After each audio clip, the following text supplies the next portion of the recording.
Right, so a question we've recently had online is how to escape side control when your opponent's got a lot of shoulder pressure in and you can't create space with the underhook. So your conventional method of framing, getting your hips out and recovering your guard are kind of out the window. So if I jump straight to the position, we'll look at an option I like to do from there.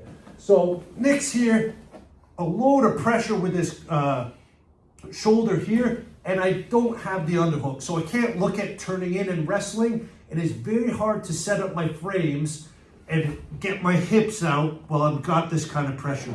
So this is an option which I'll do from here. So I'm going to take my right hand and I'm going to swim it underneath Nick's hips to his left hip here. And I'm kind of using this to block his hips so he can't start moving his hips closer to mine. From here, even if he's got the underhook on me or wherever his arm may be, I'm making sure I'm kind of controlling this elbow here. And as I start escape, I'm going to kind of walk, bridge, but I need to create a bit of space now for my body to escape. So I'll bridge, and what I'm trying to do is I'm trying to turn into and underneath. Once I get here, my forearm that was on his hips, what I like to do to get more space, I'll transfer that to my hand. I've still got control of his elbow here. Yeah, this stops him from blocking my hips and preventing the escape.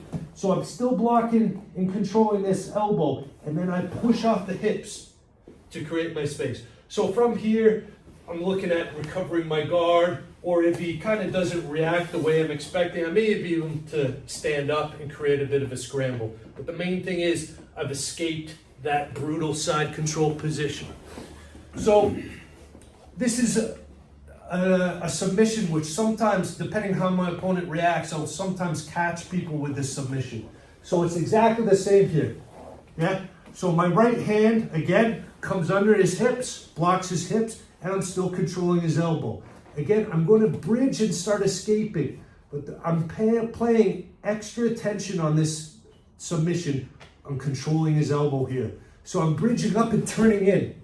Now, as I'm controlling this elbow here, I'm going to kind of make sure I'm covering my body so we can't pull this elbow back. So I've still got this elbow momentarily, and I'm turning my chest into his tricep area.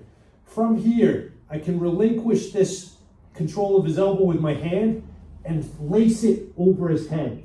So from here, I'm looking at bringing my body out, but now I've got my chest stopping his elbow, and my arm here is on the back of his neck, stopping him from escaping and posturing out. So momentarily, as I'm kind of cinching this choke up, I can use an S grip or gable grip until I get the right angle with my chest. But once I'm here, I'm lacing up a nice strong grip, and then I'm just going to squeeze and finish with the Darce choke.